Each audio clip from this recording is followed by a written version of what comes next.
Ay mga loves, magandang araw. Useless yung pangangamuhan mo kung wala kang pasensya dito sa ibang bansa. Useless yung salita na patient is the key. Kung hindi ka marunong makisama sa amo mo, wala. Sayang yung pinaghirapan mo nung nag-training ka. So ito na nga, yung topic natin ngayon, kung paano ka makikisama sa amo mo. Dito talaga, kahit saang bansa ka magpunta, kahit gaano kalaki yung sahod na binibigay ng amo mo, kung wala kang pasensya sa kanila, kung hindi ka marunong makisama, gaano ka man ka-fluence magsalita ng English, yung lahat ng yan, walang kwenta, di ba? Kailangan mo talaga makisama sa kanila at intindihin sila. Hindi lang yung sila yung nag-iintindi sa'yo, ikaw talaga yung pinakauna na nag-a-adjust para maganda yung pakikisama ninyo ba? Kasi minsan dito sa abroad, kahit gaano ka pa kagaling mag-explain sa iyong sarili sa mga bagay-bagay, kung hindi ka marunong makisama, kung kunti lang yung pasensya mo, sayang yung mga pinagtriningan mo doon sa agency. Halimbawa na lang, yung nangangamuhan ka, nakikishare ka lang sa lahat, nakikishare ka lang sa pagkain. Depende naman kasi yan sa usapan nung dumating ka. May mga amo kasi na kahit halimbawa share lang kayo ng pagkain pero madamot sila. Kung madamot naman sila, wala namang problema. Sa pag ano ng sahod mo, pwede mo naman doon mo na lang ka kukuha ng pambili ng pagkain mo para hindi ka magutom. Kasi madalas pag dito kasi sa Asian country, ibang-iba doon sa Middle East. Kasi sa Middle East, may mga amo din, hindi lahat. Pero doon, ang dami-daming pagkain sa kusina.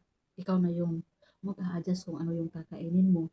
Dito, sa Asian country, kung halimbawa gusto nilang kumain ng pang lunch, yun lang yung bibilhin, hindi na bibili ng extra, depende na lang sa ibang amo. Kaya yun ang mahirap dito. Kung mataba ka nang galing sa Pinas, pagdating talaga dito, sisiksi ka talaga kung ang amo mo yung kuripot.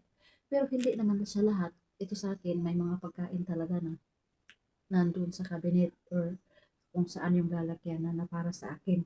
Pero share din naman ako ng pagkain nila. Swerte lang ako sa libo-libo na nandito sa Hong Kong.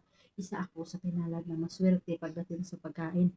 Kahit sa gabi, yung lulo ko hindi siya natutulog, masasabi ko pa rin na maswerte ako pagdating sa pagkain. Kasi kahit holiday ko, nagsasaing ako ng kanon, uy, hindi talaga ako nahihiya ba na maglungag ng pagkain o magkuha ng mga dilata, tinapa, or itlog, or mga noodles na nandyan sa kusina. Kasi dito sa amin, nasanay na si Lola ba na pag diop ko talaga, maglungag ako ng kanin at pag hindi ako naglungag ng kanin, magtanong yan si Lola na nagbaon ba daw ako ng makakain ko tanghalian or hapunan ba. Yun ang maganda dito. Kaya nga lang, kailangan ko lang talaga minsan mag-adjust sa kanila, lalo na kay Lula rin. Kasi si Lula, kunti lang yung salita niya na, na English. Hindi niya ako naiintindihan. Natawa yung amo ko nung dumating siya dito, nagbikisyon siya galing UK. Kasi nakikipag-usap si Lola sa akin. Naiintindihan ko naman kasi yung niluluto ni Lola. Siomai lang siya. Madali, alam ko na magpaano magluto at ilang minuto. So nakikipag-usap siya, okay lang o ako lang okay o ganun ba?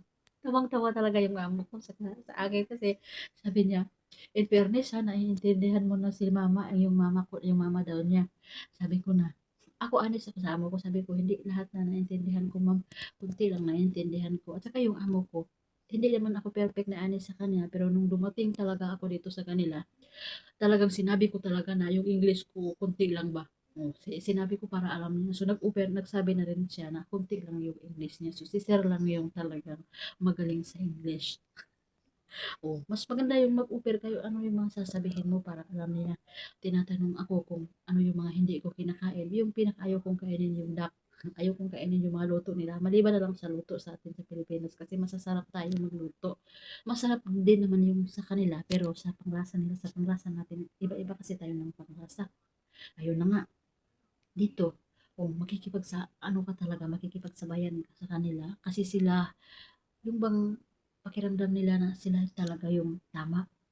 Kaya, ano dapat ka, alam mo dapat yung limitasyon mo bilang nangangamuhan. Kasi dito, sa pangangamuhan talaga, kung lalo na ikaw ay may estudyante, lalo na sa college, or may gusto kang ah, magkaroon ng bagay na mataas-taas yung presyo, kailangan mo talaga makipag-anuhan talaga dito para sa mga bagay na yun, kailangan mo magpakumbaba. Hanggat hindi kanila sinasaktan, wala namang problema na magpakumbaba ka sa sarili mo, di ba? Kasi nangangamuhan lang tayo, so kailangan natin na makisama sa kanila. So, sana may natutunan kayo, may naging idea kayo sa mga sinabi ko, mga chismisan sa araw na ito or sa video na ito. Walang perpekto sa mga amo, sa pagiging katulong din, walang perpekto. Kailangan nyo lang maging honest kayo sa amo ninyo. Kung may mga nagawa kayo na hindi nila gusto, kailangan, wag mo nyo nang antayin na sila pa yung makadiscovery. Sabihin na ninyo agad, halimbawa may nasira kayong gamit, ipaalam na ninyo sa kanila para hindi sila magagalit. Kasi sila, hindi naman sila nagagalit pag sinabi ninyo. Pero may mga amo talaga na kunting mali mo lang, kunting galaw mo lang, kahit anong effort mo, ganon sila ng ganon sa bahay nila kasi ano sila ay perfectionist. Paswertihan lang sa pangangamuhan. So, yun na. Hanggang doon na lang yung mga sasabihin natin. See you ulit. And this is Chris Pisti. Nakilola sa Inday Pislat.